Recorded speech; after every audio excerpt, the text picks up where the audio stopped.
모든 비극의 시작은 사랑이었습니다. 백성을 너무도 사랑했던 세종대왕님의 사랑이 가져온 대반전의 결과, 그것이 오늘의 이야기입니다. 자, 역사 관심 많으시잖아요, 여러분들. 그 조선시대, 제가 테스트 한번 해보도록 하겠습니다. 조선시대 27명 왕 외우실 수 있습니까? 같이 해볼까요? 태정, 태세, 잘하시네요.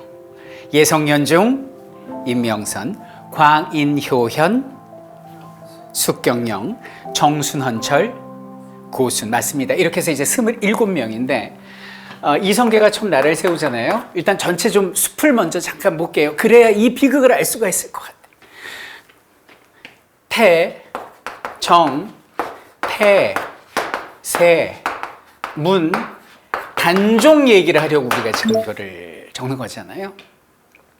일단 결과부터 말씀드리면 단종은 태어날 때부터 조선시대 최고의 금수저를 물고 태어납니다. 이게 무슨 얘기냐면, 이 조선이란 나라 여러분들 다 아시겠지만 이 조선의 그 국교가 뭐예요? 불교는 고려고요. 그렇지, 유교입니다.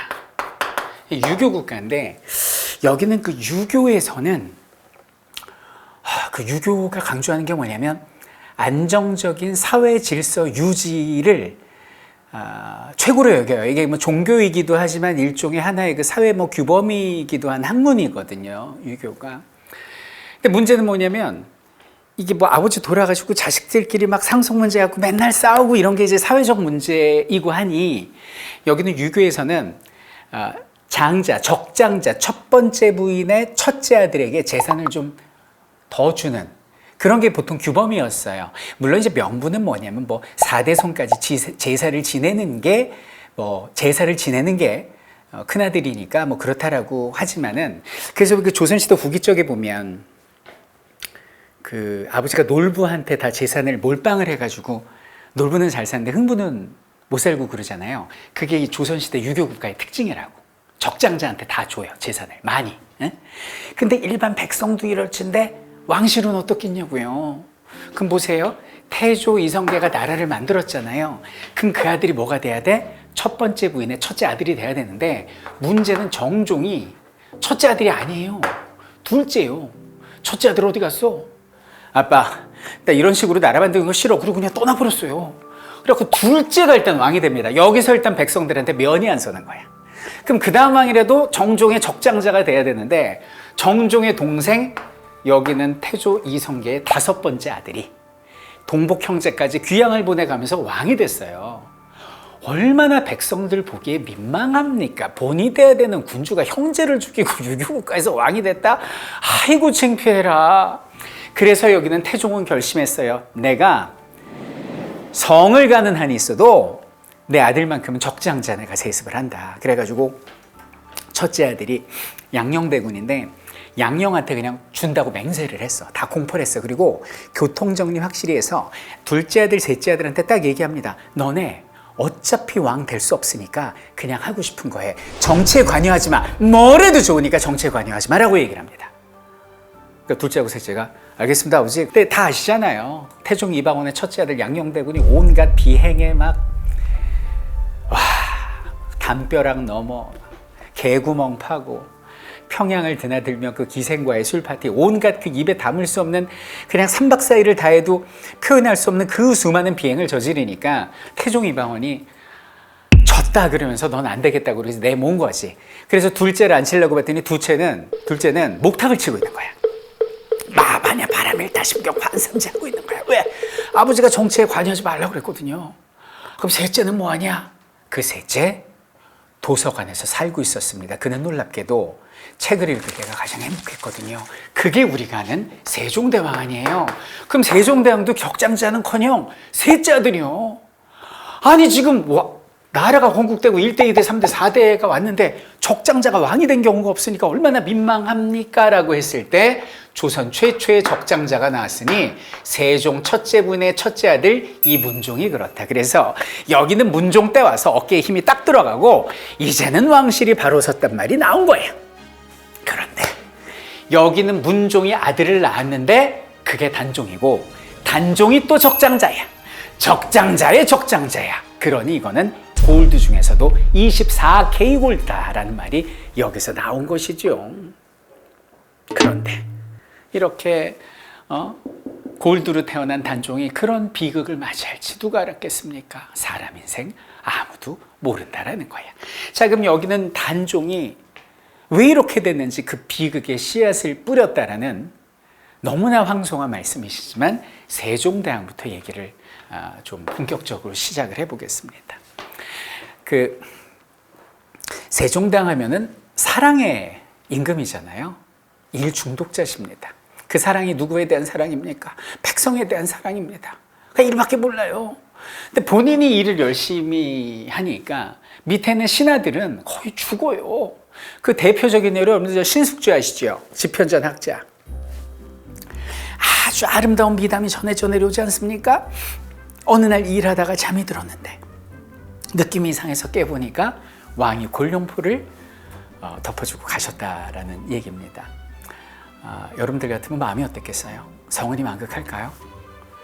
저는 진짜 피곤해. 싸할 것 같아. 나는 이제 졸지도 못하는구나. 이거 뭐 CCTV야 세종 눈이 막 너무 스트레스 받는 거죠. 제일 스트레스 받았던 게 국무총리였어요. 그게 황희정승 아니에요. 황희는 소원이 하나였잖아요. 여기서 관직 그만두고 그냥 가서 그냥 고향 가서 그냥 가족들하고 사는 게 꿈이었어요. 맨날 그냥 저 이제 사직서 내면 세종이 아니다. 왜 사직서 내냐?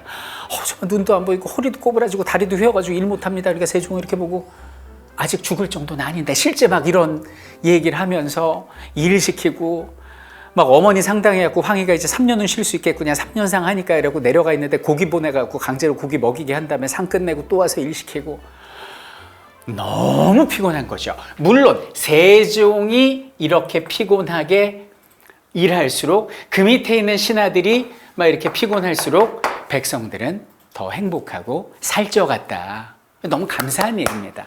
근데 문제는 이 신하들이 이렇게 피곤한데 그 아들은 어땠을 것 같아요? 너무너무 힘든 거예요. 여러분들 이 문종이 어떤 사람인지 아십니까? 아버지 세종보다 저는 더 위대한 왕이 될 수도 있던 사람이에요. 문종이라는 게 뭡니까? 죽어서 이름 붙이는 묘호입니다. 묘의 이름이에요. 공부를 잘했다는 뜻입니다. 정말 공부 잘했어요. 공부만 잘했나? 세종은 공부만 잘했지 몸이 비대하고 걸어다니는 종합병원이었잖아요. 여기는 문종은 밀리터리 덕후고요. 공부만 잘하는 게 아니라 여기는 그 뭐라 그러죠? 이게 무공 여기에도 뛰어나. 그래서 뭐 국가의 병기, 무기 이런 것들을 직접 관리하는 문무를 고루고루 갖춘 최고의 왕이었다고. 사실 뭐 중요한 건 아니지만 좀 약간 사기캐신 게 이 비주얼도 좋습니다. 왕조실록에 왕의 외모 잘 안 다루거든요. 페이스가 얼굴이 옥과 같다. 그 도자기야 피부가. 얼굴이 옥과 같다 이렇게 표현했고.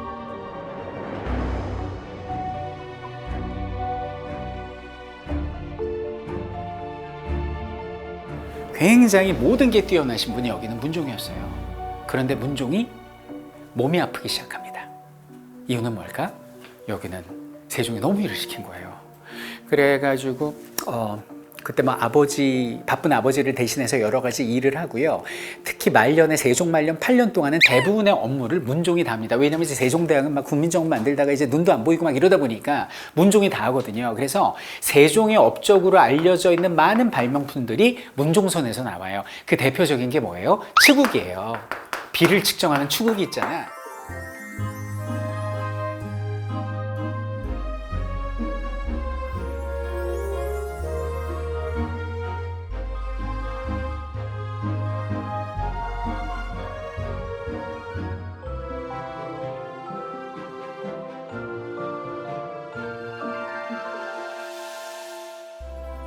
세자 생활만 30년 했어요. 그러니까 점점 어떻게 돼요? 사람이 야유어가는 거지. 근데 문제는 엎친 데 덮친 격으로 여기는 문종의 어머니가 이제 돌아가신 거야. 그럼 옛날에는 몇 년상 치러요? 사람이 죽으면 3년상 치르잖아요. 그땐 고기도 먹으면 안 되거든. 그러니까 여기서 이제 말라가기 시작하는 거죠. 그리고 4년 뒤에 아버지 세종대왕이 또 승하하십니다.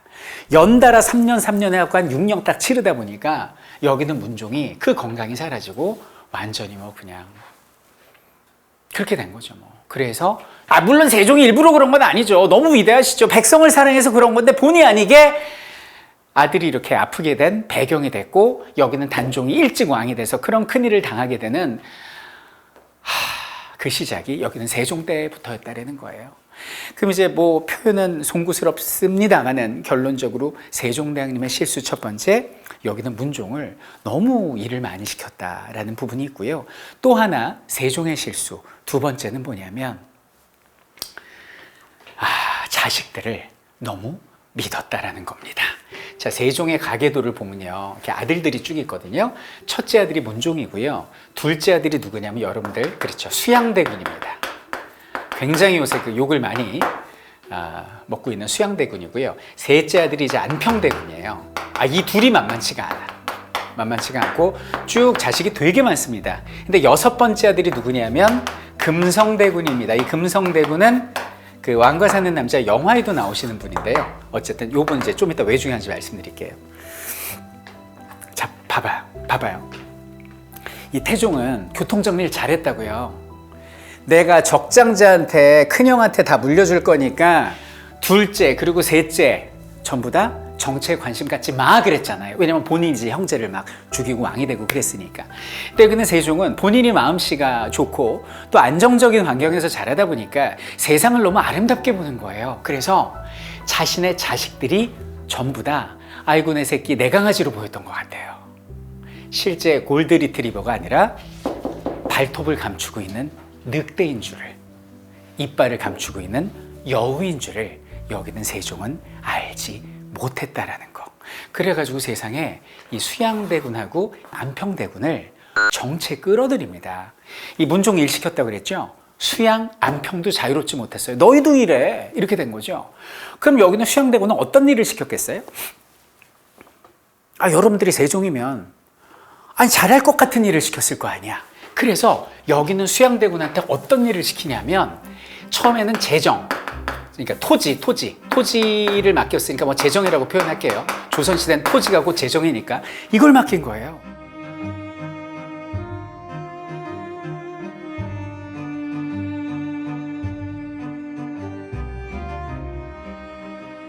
야, 가서 토지 개혁해봐. 예, 아버지. 달려가가지고 밭을 깔아. 본인이 농사를 줘. 그리고 거기에 토지 개혁의 이론적 토대를 만드니까 세종이 이야, 일 잘하네. 너 그럼 이거 한번 해봐. 그러면서 불사 뭐를 맡겨? 군사에 관련된 걸 맡긴 거예요.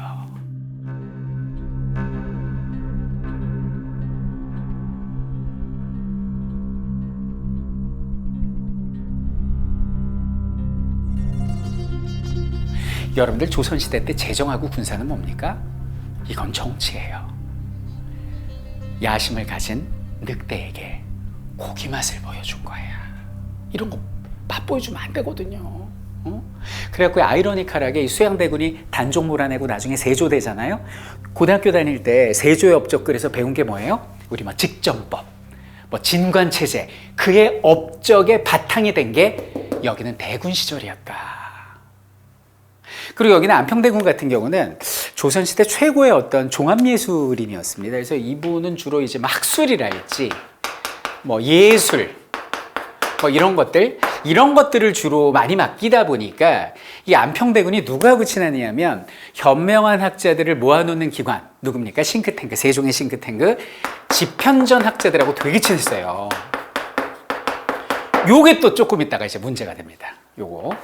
그래서 세종대왕님의 참 송구스럽지만 두 번째 실수는 뭐냐? 너무나 자기 아들들을 믿어서 이들을 정치에 좀 끌어들인 이런 점이 저는 결과적으로 봤을 때 좀 아쉽다. 뭐 이런 말씀을 드리고 싶습니다. 자, 그러다가 여기는 이제 세종대왕님 돌아가시고 여기는 첫째가 왕이 됐으니 그가 문종입니다. 왕이 됐지만 어땠습니까? 뭐 이미 뭐 몸이 많이 상했었죠. 그래갖고 막 이제 2년쯤 지나고 본인이 얼마 살지 못함을 느꼈을 거예요, 문종이. 그래서 문종이 승하시기 전에 대신들을 불러놓고 유언처럼 말씀을 남기십니다. 예, 문종이세요. 어떻게 전화 빨리 쾌차하셔야 될 텐데요. 근데 여기 이제 막 문종이 아프니까 막 다 모인 거예요. 전하, 빨리 쾌취하십시오. 저 영의정 황보인이 옵니다. 황보인 영의정입니다. 그 옆에 누군가 전하 여기 좌의정 김종서이 옵니다. 여기 있는 김종서 실세 중에 실세입니다. 당시 좌의정. 그리고 참고로 여기는 김종서는 좌의정 국무총리였지만은 젊어서 세종대왕 때 여기는 김종서는 여기는 함경도로 파견이 돼가지고요. 백두산 호랑이라는 별명을 얻고 여기서 여진족을 때려잡았던 무장 출신입니다. 보통이 아니죠. 그 다음에 이제 옆에 누가 있냐면 뭐 신숙주입니다. 박팽년입니다. 뭐 누구야 성삼문입니다. 그러면서 집현전 학자들이 이렇게 쫙 모인 거예요. 그때 여기 있는 문종이 말씀을 하십니다. 내 아들 말이야 이제 12살밖에 되지 않았는데 참으로 불쌍한 아이요. 애 엄마는 아이를 낳다 죽었고 지난 6년 사이에 할머니도 돌아가시고 할아버지 세종도 돌아가시고 이제 나까지 죽으면 우리 아들은 누가 돌보겠습니까? 대신들이 아버지처럼 잘 그 말을 남긴 채 여기도 문종이 돌아가신 거예요. 그러니까 이 사람 전하 하면서 막 난리가 난 거지. 전하 막 이렇게 된 거죠. 그래서 이 왕이 돌아가시기 전에 왕의 유언을 들은 이 사람들을 왕의 명령을 받은 신하다 그래서 고명대신 이렇게 부릅니다. 결국 고명대신은 영의정 황보인 좌의정 김종서 당시의 집현전 학자들이었다 라는 거예요. 그럼 이 사람들은 여러분들 그 조선시대 때 유교 국가에서 목숨보다 귀한 게 뭡니까? 의리하고 명분 아니에요. 군주와의 의리. 내가 이걸 지켜야지. 목숨 걸고 지키는 거예요. 그래서 여기는 문종이 죽고 12살 먹은 그 어린 단종이 즉위를 했을 때 여기는 단종을 김종서와 황보인 등이 정말 아버지처럼 잘 모셨다 이거예요. 근데 문제는 뭐가 문제냐? 아버지처럼 모시는데 아버지가 아닌 게 문제죠. 신하가 임금을 아버지처럼 모시면 어떻게 될까요? 요거 조금 문제가 됩니다. 일례로 뭐가 있었냐면 황표정사라고 들어보셨습니까? 이때 그저 단종이 너무 어리니까 인사를 논할 때 뭐 누구를 승진시키고 이래야 될지 모르는 거예요. 그래갖고 딱 인사 명단을 올릴 때 여기는 김종서가 이렇게 해가지고 노란색 물감으로 명단에다가 이렇게 황색 점을 찍어놔. 이걸 황표정사라고 그래요.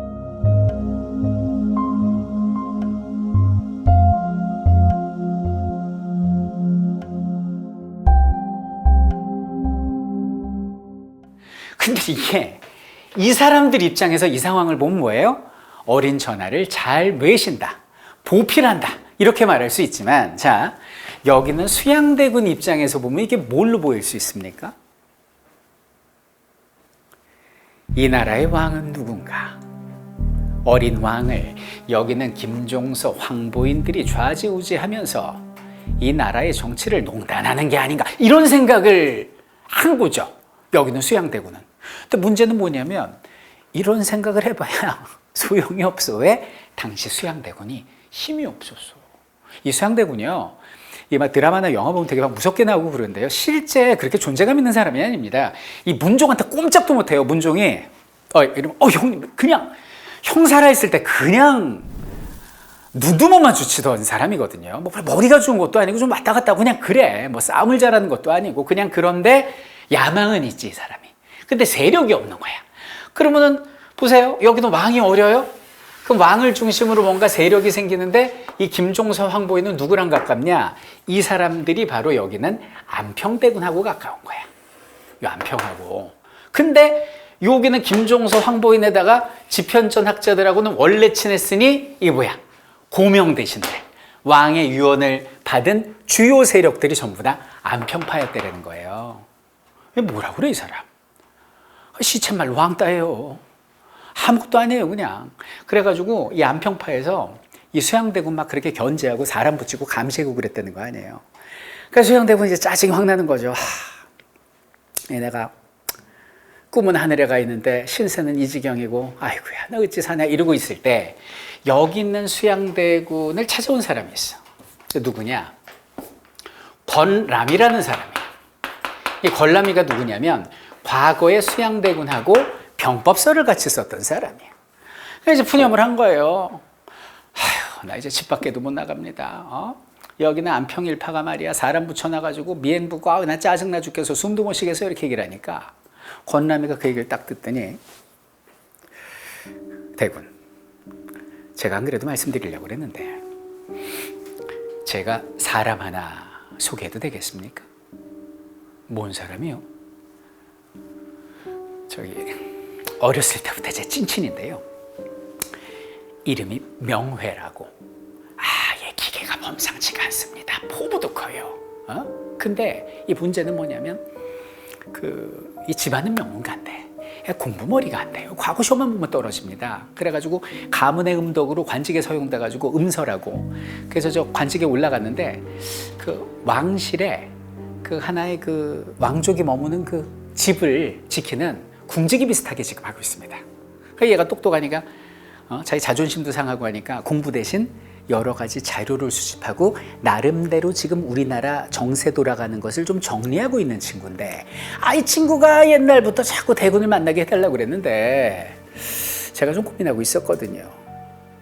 나를 왜? 할 얘기가 있는가 보죠. 그래?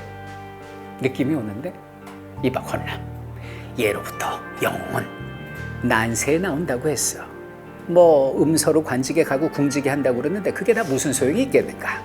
만나세 이렇게 된 거예요. 그래서 여기는 권람이가 요 수양대군하고 명문가집 자식이었지만 별 볼 일 없던 한명회를 매칭시켜준 거야. 자, 그럼 여기는 한명회가 수양을 찾아오잖아. 여기서 바로 공통점 나옵니다. 둘 다 뭐가 있어요? 야망이 있어요.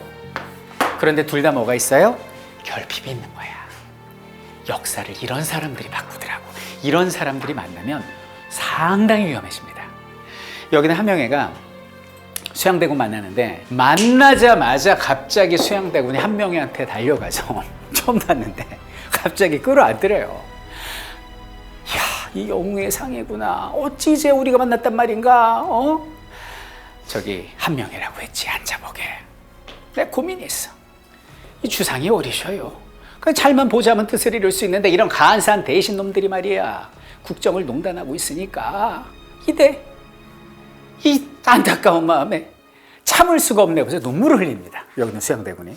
그러니까 여기는 한명회가 뭐라고 그러냐면, 근데 제가 한번 여쭤볼게요. 여러분들이 만약에 한명회면 그런 뭐 우리가 생각하는 그런 역적모의를 한다고 해도 첫 만난 자리에서 그 말을 하기가 쉽습니까? 쉽지 않죠. 근데 실록에 보면 그냥 만난 자리에서 한명회가 질러버립니다. 대군, 국가에 어린 임금이 있으면 반드시 옳지 못한 이들이 정권을 잡고 뒤흔들게 돼 있습니다. 이렇게 나라는 망하는 거예요. 사특한 물이죠. 그럼 어떻게 해야 되냐? 역사를 보면 항상 그때 충성스러운 신하들이 나타나서 반정을 통해 정의로운 세상을 이루었습니다. 이것이 하늘의 이치입니다. 이렇게 얘기를 해요.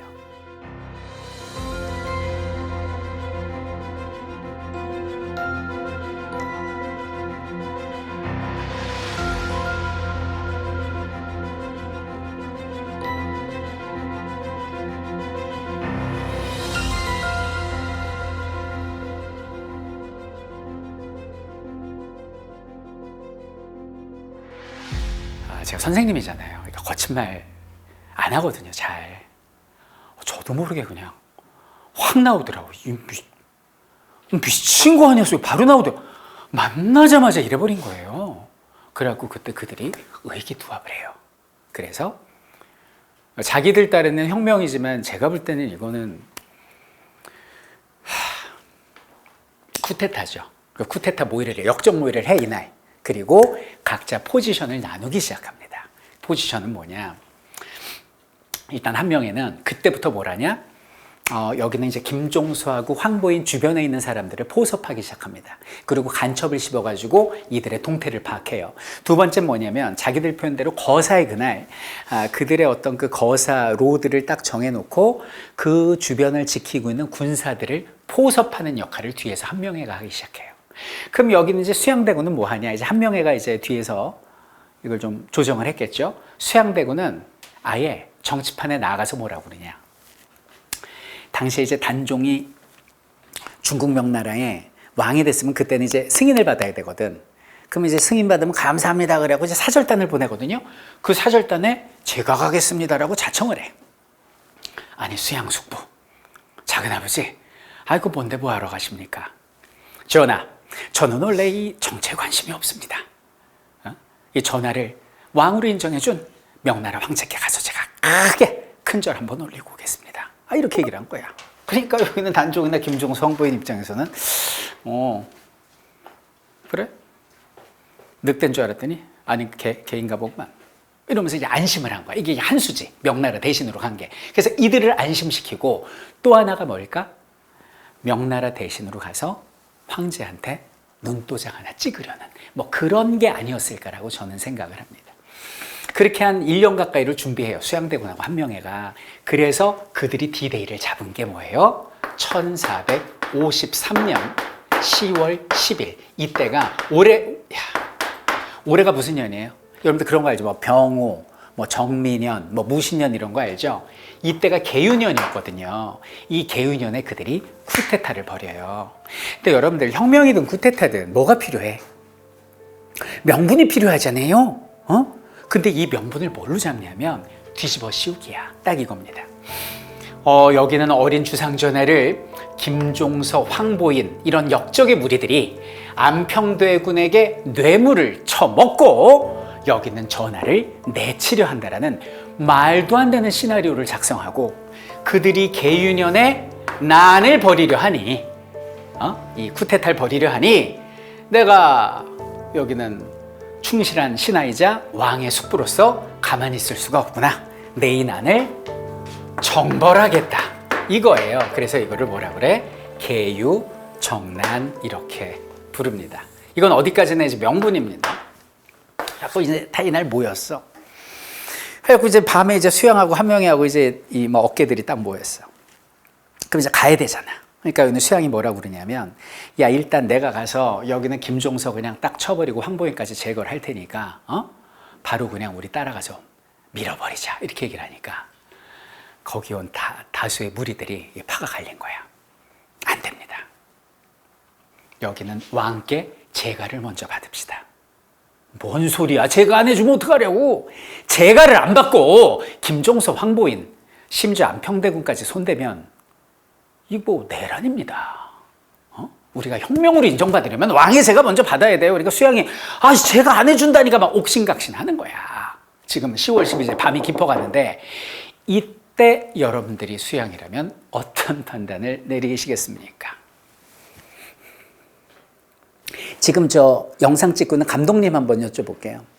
감독님 어떻게 하시겠어요? 제가부터 받으시겠어요? 일단 저지르고 나중에 어떻게 좀 밀어붙이시겠어요? 마음을 먹었으니까 저질러야 될 것 같아요. 마음을 먹었으니까 저지른다.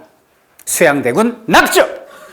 감독님 이제부터 수양이라고 제가 농담입니다.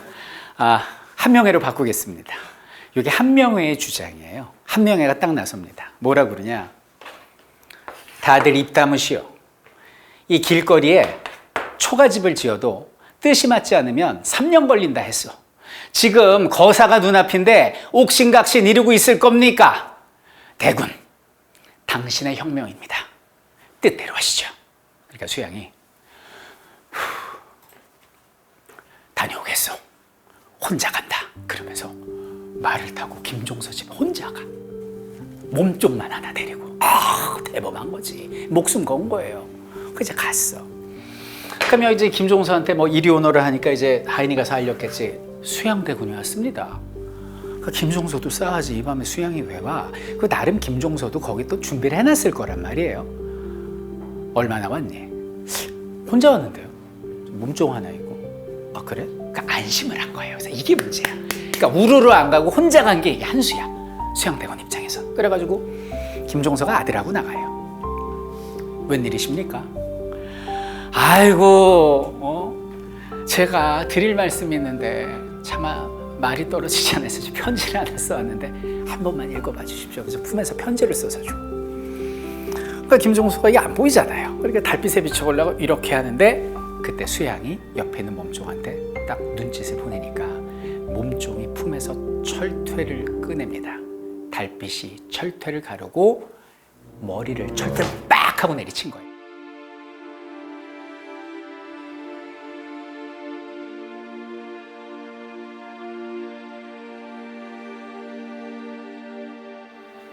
단 10초도 되지 않아 벌어진 일입니다. 그러니까 여기는 이제 수양대군은 완전 이제 피를 뒤집어 쓴 거죠. 그러니까 피를 뒤집어 쓰고 여기는 수양대군이 이제 무리를 만나서 어디로 가느냐? 단종을 만나러 갑니다.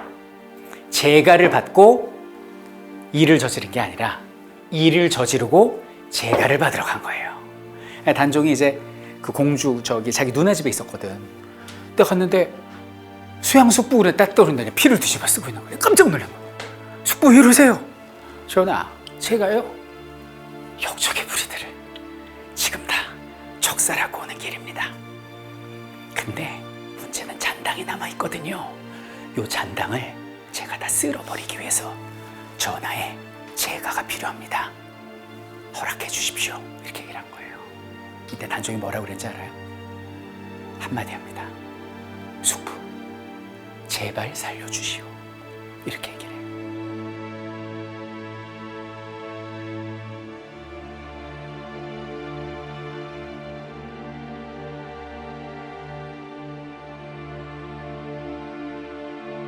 그러니까 사실상 이제 제가를 받은 거지. 그래서 여기는 수양대군과 한명회가 주축이 돼서 모든 요쪽 그 고명대신 계열 요 안평대군 쪽에 쓴 사람들을 다 궁궐로 입고를 시키는데, 그러니까 막 새벽에 막 갑자기 오라고 그러니까 다 뭔 일이야 그러면서 공무원들이 들어올 거 아닙니까? 그 궁궐 가는 길 모퉁이를 이 세력들이 다 그냥 다 이렇게 점거를 한 거야. 장악을 한 거야. 그래갖고 불신검문 다 하고 다 들여보내고 궁궐로 딱 들어가는 순간 이 대신들이 달빛 아래서 가장 먼저 만난 인물이 누구? 한명회였습니다. 살생부. 여기는 한명회가 살생부를 만들어 놓고 딱 들어왔는데 김아무개요. 그냥 거기서 철퇴해요. 이아무개요. 철퇴. 박아무개요. 들어가는 거. 이렇게 해서 단 하룻밤에, 모든 역사는 밤에 이루어진단 말이 있지 않습니까? 단 하룻밤에 세상이 뒤바뀌게 됩니다. 김종서는 그 자리에서 철퇴를 맞고 결국은 죽었고요. 황보이는 입궐하다가 죽었고요. 수많은 안평대군과 여기 있는 고명대신들이 목숨을 잃게 됩니다. 지편전 학자들을 제외하고. 그리고 이때 이 사람들만 죽인 게 아니고요. 그 집안의 여자들은 공신들한테 분배를 했다, 나누어 주었다, 이렇게 표현이 되고요. 그리고 이제 여러분들이 제일 궁금한 게 그 사람일 거예요. 나 뭐 이름은 기억하고 싶지 않아서 기억이 안 나는데 철퇴 있죠, 철퇴.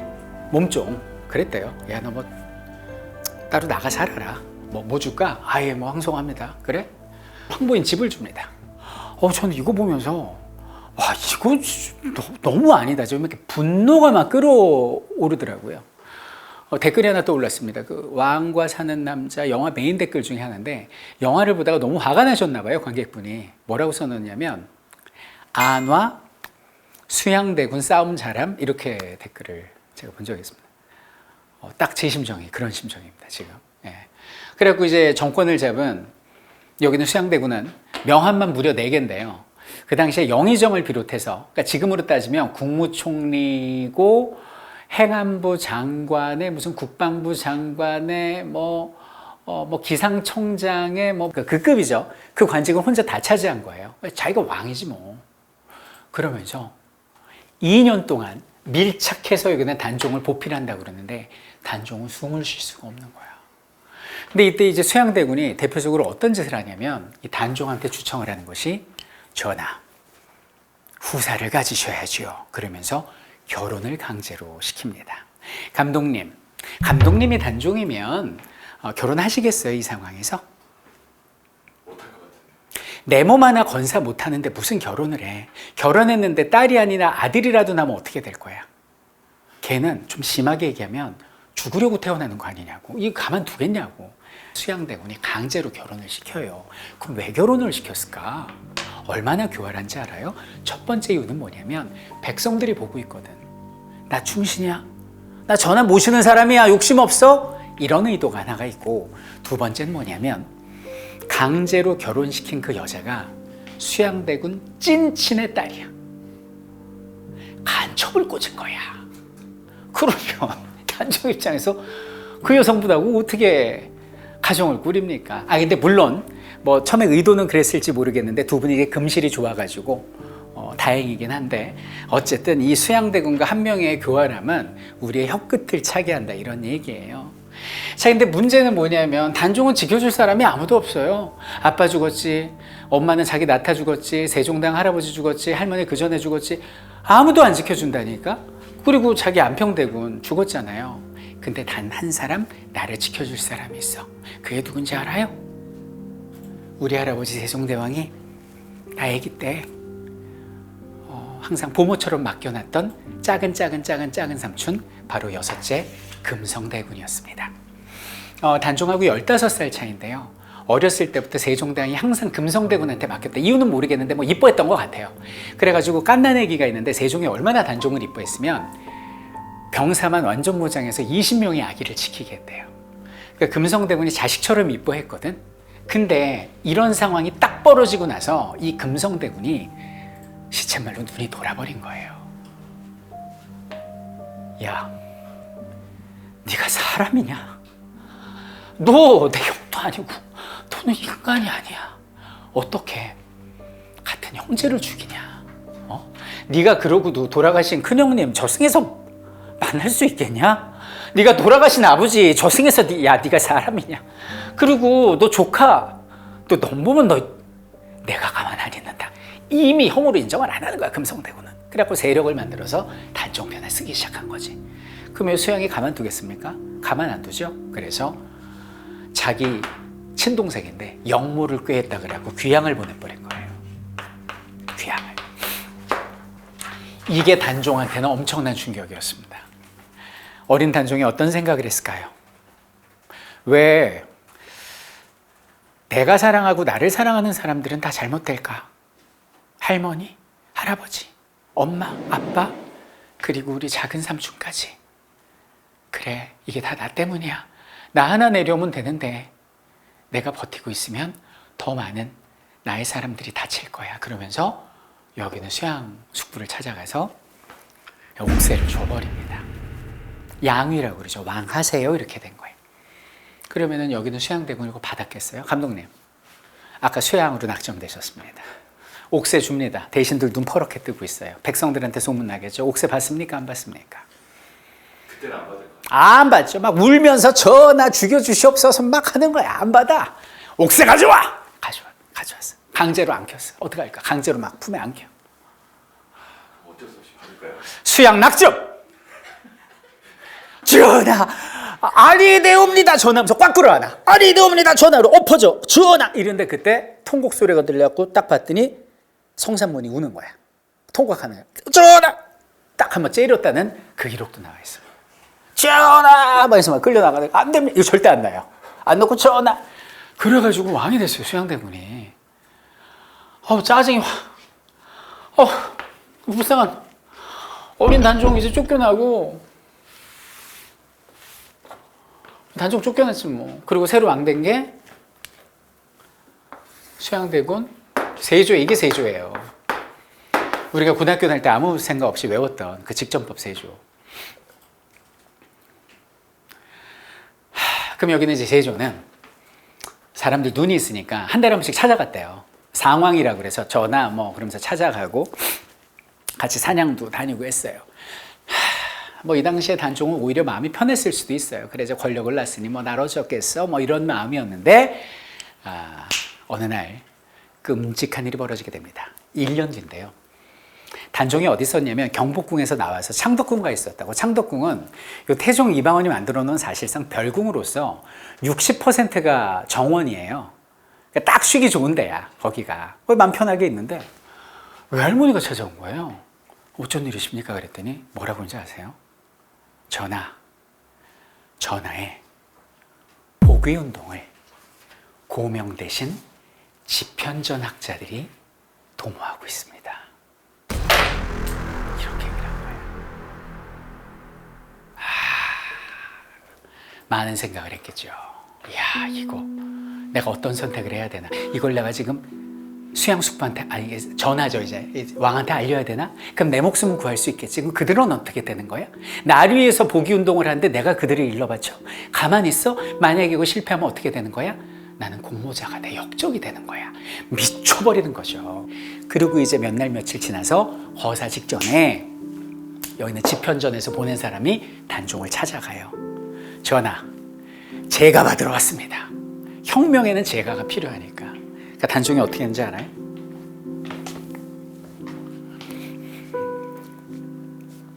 밖에 아무 소리도 안 하고 칼을 한 자루를 내려줍니다.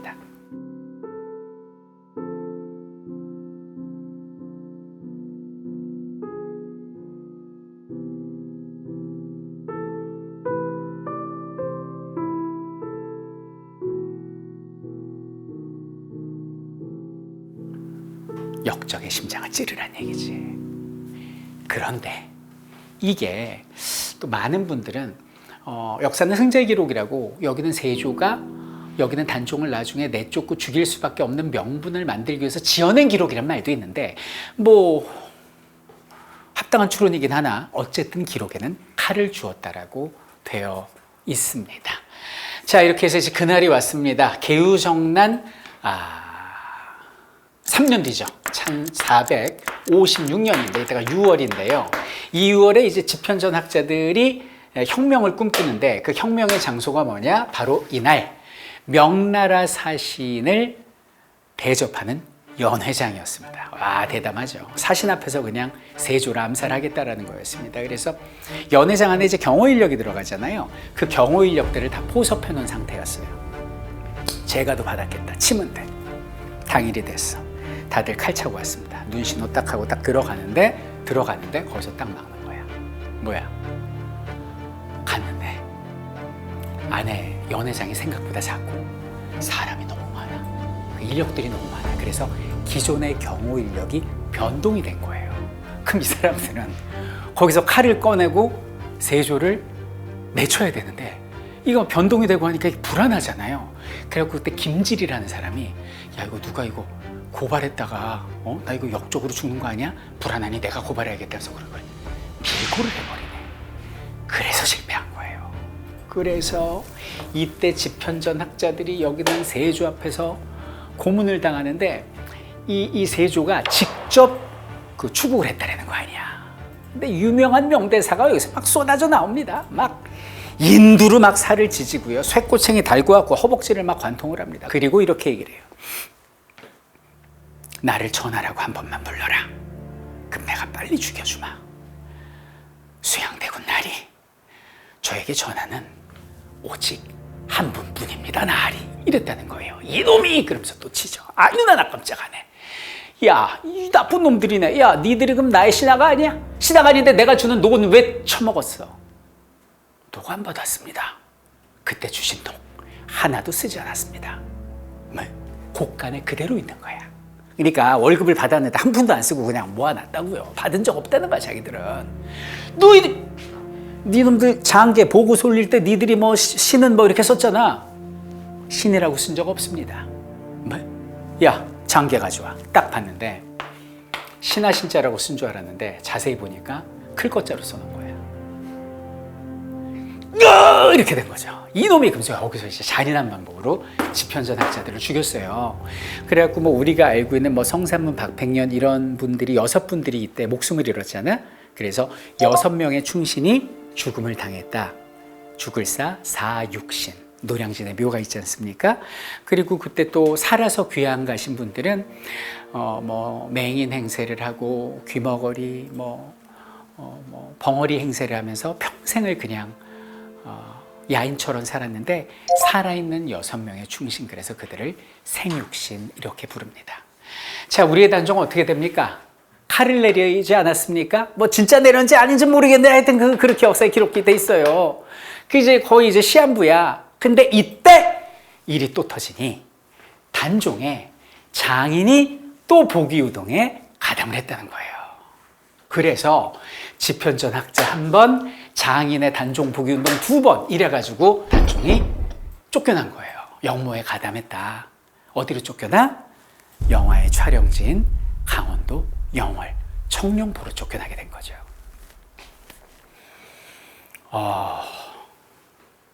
여러분들 저 청룡포 가보셨습니까? 저는 가봤거든요. 거기 가면은 단종이 사람을 만나지 못하니까 자연하고 하나가 되는데, 단종이 올라갔다라는 그 소나무도 그대로 있고, 고향을 잇기 위해 단종이 쌓은 돌탑, 망향탑도 그대로 있습니다. 거기가 이제 절벽이고요. 삼면이 강으로 둘러싸여서 사람들이 들어갈 수가 없는 곳이에요. 거기서 이제 처음 2개월을 머무르셨고, 영화에서는 거기서 계속 사시다가 승하하신 걸로 나오는데, 실제로는 여름에 거기가 범람을 하니까 안전상 그 영월에 있는 관풍헌이라는 그 손님들이 묻는 객사 있거든요. 거기서 이제 남은 생을 사세요. 근데 이제 저는 관풍원도 가봤는데 거기 가면 누각이 하나가 있어. 근데 이 누각 이름이 뭐냐면 매죽루라고 그래서 뭐 대나무, 뭐 저 매화와 대나무의 누각 뭐 이런 거였는데, 이게 이름이 지금은 자규루로 바뀌어 있습니다. 그 이유는 뭐냐면 단종이 여기서 자규시라는 시를 입었다라고 하는데요. 그 시의 내용은 대략 이렇습니다. 한 마리 원통한 새가 궁중에서 나와 외로운 그림자로 푸른 숲에 깃들었다. 밤마다 잠들려 해봐도 잠들지 못하고, 해마다 원한이 닿기를 기다렸지만 원한이 닿질 않네. 자기 울음소리 끊어진 새벽, 맷뿌리의 조각달만 밝은데 핏물 흐르는 것 같은 골짜기에 붉은 꽃이 떨어지네. 하늘은 귀머거리인가? 아직도 애끓는 내 소원 듣질 못하고 어찌 슬픈 내 귀만 홀로 밝게 하였는가? 라는 시가 자규시인데요. 여러분들 비통한 마음에 제가 문제 하나 드리겠습니다. 여기서 스스로의 한탄스러운 모습을 비유한 자규라는 새는 이 세상에서 가장 구슬픈 울음소리를 내는 새라고 하는데요. 그 자규는 과연 어떤 새일까요? 감독님? 단종 전문가시죠? 유튜브는 모두 다 살펴봤다고 하시는데요. 감독님, 자규는 어떤 새일까요? 세상에서 가장 슬피 우는 새입니다. 그건 모르겠습니다. 힌트 드리겠습니다. 이렇게 리듬이 있습니다. 딴딴 딴딴. 뻐꾹. 뻐꾹이면 제가 이렇게 했겠습니까? 네, 하나가 더 있습니다. 소쩍, 예, 소쩍새입니다. 지금 소쩍새의 모습인데요. 왜 자규를 얘기한지 아시겠죠? 입안이 너무 빨개요. 이 새 자체가 피를 토하는 것처럼 보이고 우는 소리가 구슬프다 그래서 굉장히 원통한 새를 표현할 때 자규로 표현을 한 거죠. 자, 이런 상황에서 오갈 데 없는 단종이 세상에서 가장 슬픈 비보를 접하게 됩니다. 그건 뭡니까? 자기를 가까이 하다 귀양을 갔던 여기는 금성대군이 본인을 포기하려는 운동에 가담했다가 결국 사전에 그 사실이 알려져서 목숨을 잃었다는, 그리고 자신의 장인도 목숨을 잃었다라는 소식을 듣게 됩니다. 사실상 나는 이제 끝이구나라고 생각을 한 거죠. 그래서 이제 그의 최후가 그려지게 되는데요. 세조실록에 보면 그의 마지막을 이렇게 표현하고 있습니다.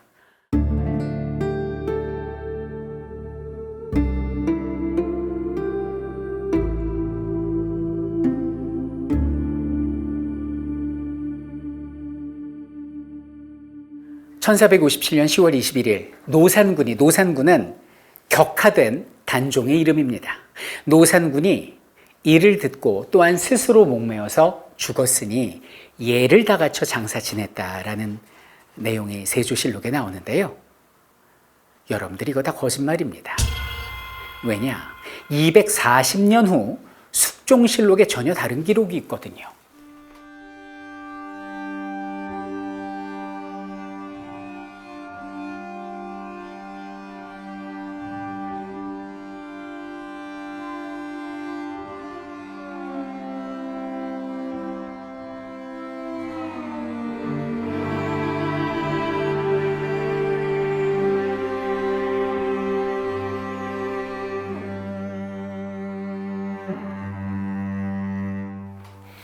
단종대왕이 이때는 이름도 단종으로 붙여주고요.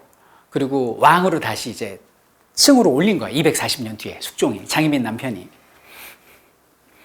단종대왕이 영월에 피해 계실 때 금부도사 왕방면이가 고을에 도착했대요. 사약을 들고. 그러니까 머뭇거리면서 감히 들어가지도 못하고 막 이러고 있으니까 여기는 단종이 나와서 무슨 일이야? 그랬더니 뭐 이러고 있더래요. 그때 모으시던 몸종 하나가 여기 있는 단종을 해석하기 나름인데 목매달아 죽이고 동시에 자기 몸에 있는 9구멍에서 피를 토하고 죽었다. 이렇게 나오고 있습니다. 상당히 좀 애매하고도 끔찍한 문장인데요. 이거는 세조실록과 달리 자살이 아니라 타살이라는 거거든요. 자, 근데 영화를 보면 그 단종과 가까이 지내는 마을의 촌장과도 같은 엄흥도라는 사람이 땡기는 걸로 나오잖아요. 그것의 모티브는 조선 후기 실학자 이긍이 쓴 열려실기술이라는 야사를 참고로 한 걸로 보입니다.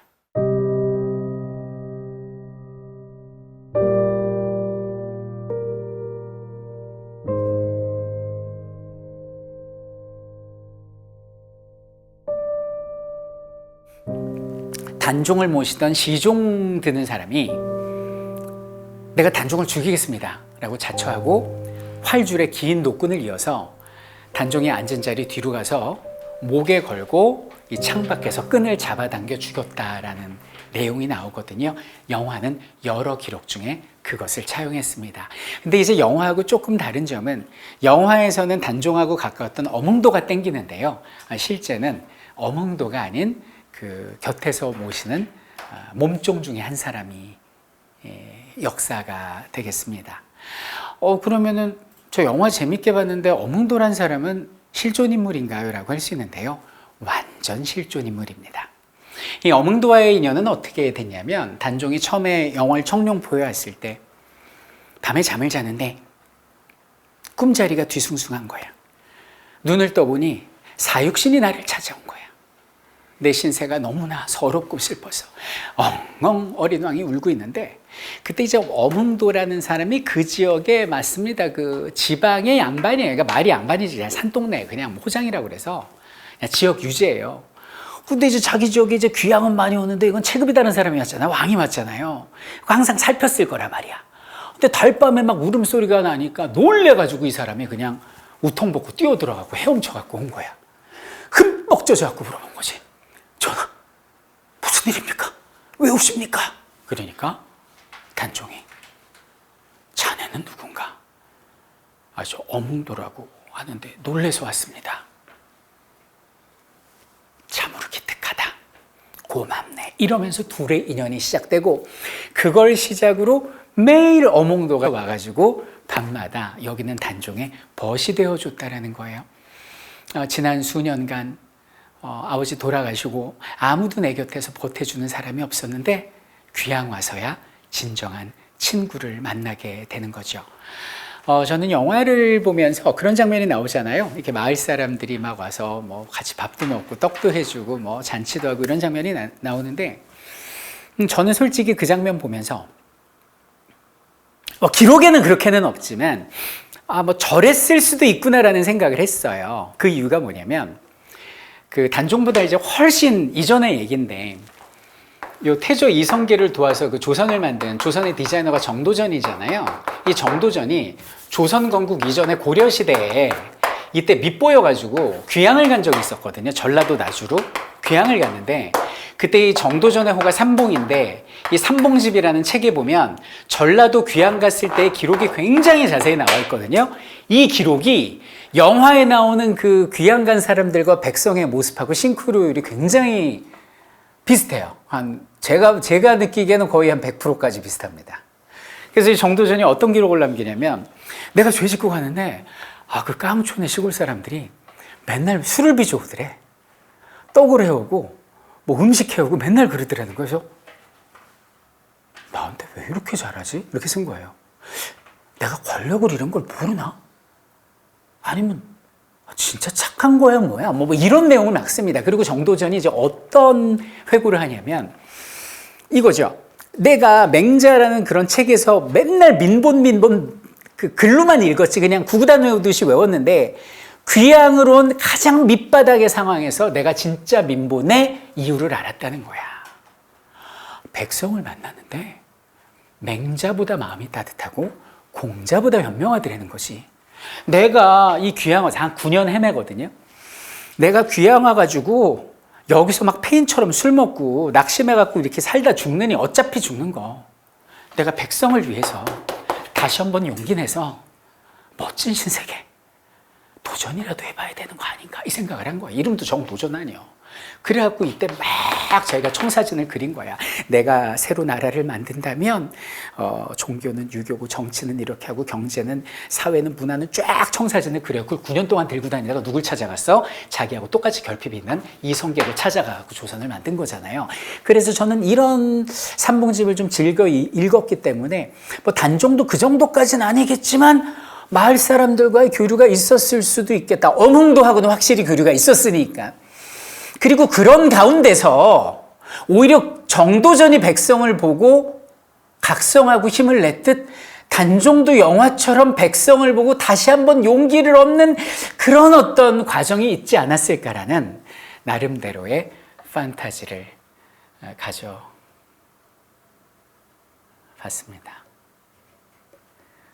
근데 뭐 그렇게 단종은 죽었죠. 속절 없이. 시신을 강물에 던져버렸다고 그래요. 남기면 안 되니까. 또 성지가 될 테니까 그 무덤이. 그리고 시신을 수습하는 자는 삼족을 멸하겠다고. 그 누가 그 무서운 그 수습을 하겠어요. 근데 우리의 의리남 어몽도가 몰래 그때가 겨울이에요. 음력 10월이니까 이제 11월이야. 그 겨울에 물에서 그 시신을 건진 거예요. 그렇게 잘 이렇게 염을 했겠죠? 그 아들하고 들쳐업고 산으로 올라가는 거예요. 묻으려고. 그 묻어 올라갔어. 근데 그 막 다 눈 쌓여 있는데 어디다 묻어? 땅도 다 얼어 있는데. 그 나름 또 양재마는데 묻어야 될 거 아닙니까? 아버지 그거 괜찮은 겁니까? 이거 우리 큰일 나는 거 아닙니까? 선을 행하다가 화를 당하는 건 나쁜 일이 아니다. 그러면서 계속 올라가는 거야. 근데 뭐 없어. 없는데 저 뭐야? 노루가 한 마리 앉아있는 거야, 눈 위에. 그러니까 노루가 보더니 도망을 가더래. 근데 노루가 앉아있던 자리에만 딱 눈이 녹아있는 거죠. 하늘이 점지해준 자리구나. 그래갖고 거기다가 파가지고 단종의 시신을 묻고 냅다 도망을 간 거예요. 족보도 다 없애버리고 모든 가족이 다 뿔뿔이 흩어져갖고 막 영남, 경상도 막 뿔뿔이 다 흩어져 버리고 이제 다 요새 말로 이제 잠적을 한 겁니다. 그렇게 이제 단종의 이야기는 전설처럼 이제 사라져 갔어요.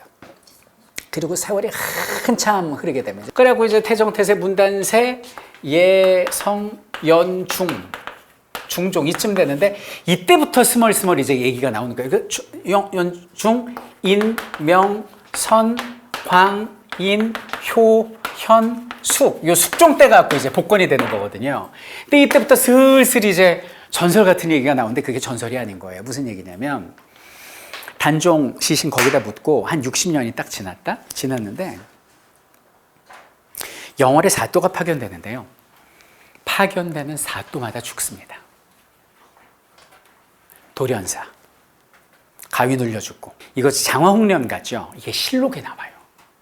그래갖고 이제 그때 마지막으로 간 군수가 있어. 근데 그 군수가 얼마나 무서웠을 거냐고. 그래가지고 어떡하지 그러겠는데 박충원이라고 하다가 잠이 든 거야. 잠이 들었는데 꿈에 어떻게 어린 왕 같은 사람이 나오는데 뒤에 6명의 신하들이 있더라는 거예요. 그래서 자기를 처형하라 이러더래. 해서 안 돼! 그러고 깬 거예요. 너무 무서운 거죠. 그래서 너무 생생하니까 뭐지? 이 꿈이 뭐지? 계속 생각한 거. 처형하라 왕 같았는데 뒤에 신하가 6명? 잠깐 여기 영월이잖아. 단종 아니야? 이렇게 된 거죠. 그리고 큰일 났다. 나도 이게 가위 눌려 이래서 죽었구나. 제사를 지내야겠다. 근데 어디서 제사를 지내냐고. 그래갖고 이제 이 박충원이라는 사또가 그 어몽도의 후손을 찾아요. 그래갖고 찾아냈어. 그래갖고 물어본 거야. 단종 흔적이 있냐? 우리 모른다. 괜찮다. 그거 다 지난 일이고 내 이만저만한 일이 있으니 알고 있으면 얘기해줘라. 그러니까 그때서 얘기를 꺼내는데 어디에 묻혀있다 이 얘기를 한 거예요. 제가 볼 땐 그 동네 사람들은 알았던 것 같아. 거기가 어몽돈의 선산이었어요. 묻혀있는 곳이. 그러니까 거길 찾아 올라갔어. 거기서 과일을 놓고 거기서 이렇게 제사를 지내고 박충원뿐만 아니라 그 이후에 영월사또는 아주 무사했다. 이게 전설 따라 삼천리가 아니라 실록이 얘기를 하니까요. 이 기가 막힌 얘기예요.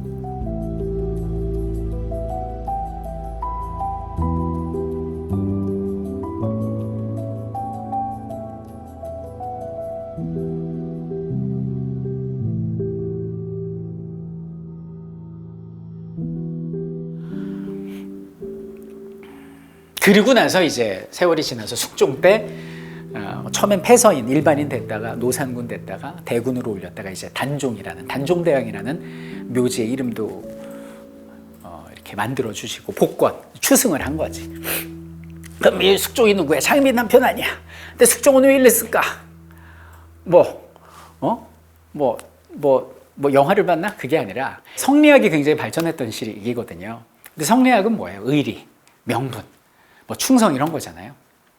사육신이 그 당시에는 역적이었을지 모르나 오늘날은 너희들이 본받아야 될 충신이 아니겠는가. 그래서 사육신도 다시 명예회복시키고 단종도 명예회복시키고 이미 세월이 240년이 흘렀는데 그걸 또 뭐 따지냐 이거야. 그죠? 그래갖고 숙종 때 사육신 복권되고 어몽도는요 이때 정육품 벼슬로 올라갑니다. 이 당시에 그렇게 숙종이 단종 떠나고 240년 뒤에 그를 높였고요. 그리고 400년 뒤에 대한민국에서 역사에 비극적 조연으로만 단역으로만 있던 단종을 다시 한번 주연으로 세우게 됩니다. 자, 그 이유가 뭘까 저는 생각을 해봤습니다. 그 전에도 단종 얘기는 드라마나 영화로 많이 나왔거든요. 근데 지금처럼 신드롬이 일지는 않았어요. 근데 과연 왜 이랬을까라고 하는데 저는 그 첫 번째 이유를 개인적인 생각인데 첫 번째는 그 감독 어떤 연출의 힘이라고 생각을 합니다. 단종의 캐릭터를 좀 새로 조명했다. 이전의 단종은요 상당히 수동적인 캐릭터였고 어린애였고 불쌍하고 가슴 아픈 캐릭터였는데 이번 그 왕가 사는 남자 영화에서의 단종 같은 경우는 주체적이잖아요. 근데 그 주체성이 어디서 나오냐면 백성들과 함께 함으로써 그 주체적인 인물로 성장을 하거든요. 그런 점이 관객들의 그 심장을 울리지 않았을까. 그 보면 막 그러잖아요. 불쌍하다고 그러고 막 어떻게 막 이러는데 그게 그냥 불쌍한 게 아니라 아마 그런 어떤 백성과의 소통 그런 데서 다시 한번 용기를 찾는 그런 리더의 모습에 감동한 게 아니다라고 저는 생각을 합니다. 그래서 영화 보면 그런 얘기 나오지 않습니까? 그 장면이죠. 막 고랑이하고 막 이렇게 활 쏘고 싸우잖아요. 그래서 네 상대는 나다 이런 거 하잖아요. 그게 약간 좀 뭔가 그 세조와 맞서는 그런 모습들로 저는 보였어요. 그래서 어떤 그 연출적인 그런 것도 있었고 두 번째 뭐냐면 저 이게 크다고 봐요. 이미 이 시대가 이런 캐릭터를 원하고 있다. 사회 주체 세력의 변화입니다. 옛날에 단종 드라마 할 때는 10년, 20년, 30년, 40년 전이거든요. 그 당시에. 근데 그때는 가진 자들이 권력이든 돈이든 그들이 기득권이었는데 지금은 정말 대다수의 국민들이 기득권인 시대. 그래서 약자에 대한 배려랄지 어떤 국민을 임금처럼 모시는 이런 어떤 사회적 분위기가 있기 때문에 대한민국 국민들이 명분 없는 권력 아래 짓밟혀가는 역사적 약자 이런 사람들한테 더욱더 좀 표를 주고 좀 더 측은지심을 가진 이런 시대적인 분위기도 있지 않나라는 생각을 해 봅니다. 얘기를 마무리함에 앞서서 에필로그 하나 들려드리면요. 왜 단종 마지막에 이렇게 그 사약 가지고 온 사람 있잖아요. 그 사람이 금부도사라고 그 왕방연이라는 사람이야. 이 사람이 마지막에 사약도 가지고 온 사람이거든요. 근데 어쩐 일이냐 그랬는데 그때 아무 소리 못하고 덜덜 떨었잖아요. 그리고 눈앞에서 단종의 죽음을 목도를 한 거예요. 스스로 끊었는지 뭐 밖에서 땡겼는지 모르겠는데 그거 봤잖아, 왕방연이. 여기에 그냥 충격을 받아버린 거야, 왕방연이가. 그래가지고 어렵게 올라간 그 공직을 스스로 사퇴를 합니다. 그 사퇴를 하고 뭘 하냐면 그냥 고향 가가지고 중랑천 옆에서 그냥 배나무 키웠대요. 그 배나무를 왜 키웠냐? 단종이 목이 마르구나, 물 한 잔만 주면 안 되겠나 라고 했는데 절대 죄인한테 물 한 모금 주지 말라는 어명이 있었대요. 그래가지고 단종한테 물 한 모금을 못 준 거야. 그게 너무 마음에 걸렸던 거죠. 그래서 그 배나무를 키워가지고 항상 그 배를 놓고 강원도 영월 쪽을 향해서 절을 올리면서 추모를 했대요.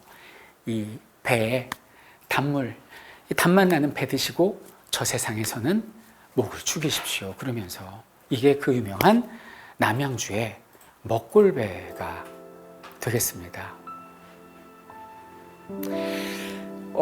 좀 말씀 나누다 보니까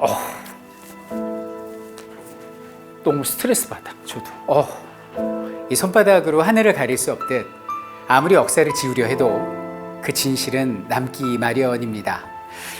우린 지금까지 뭐 성산문, 박팽년, 뭐 사육신, 생육신 이런 인물들을 기억했지만은 역사라는 무대 뒤편에서 불의에 맞서 목숨을 걸고 충절을 이어갔던 그 민초들이 이번 영화를 통해서 조명된 건 저는 상당히 의미 있는 일이라고 생각을 합니다.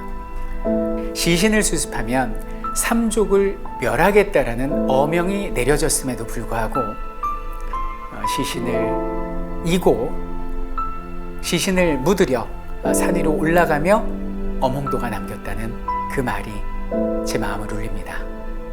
선을 행하다 화를 입는다면 달게 받겠다. 마음에 새기겠습니다. 설민석이었습니다.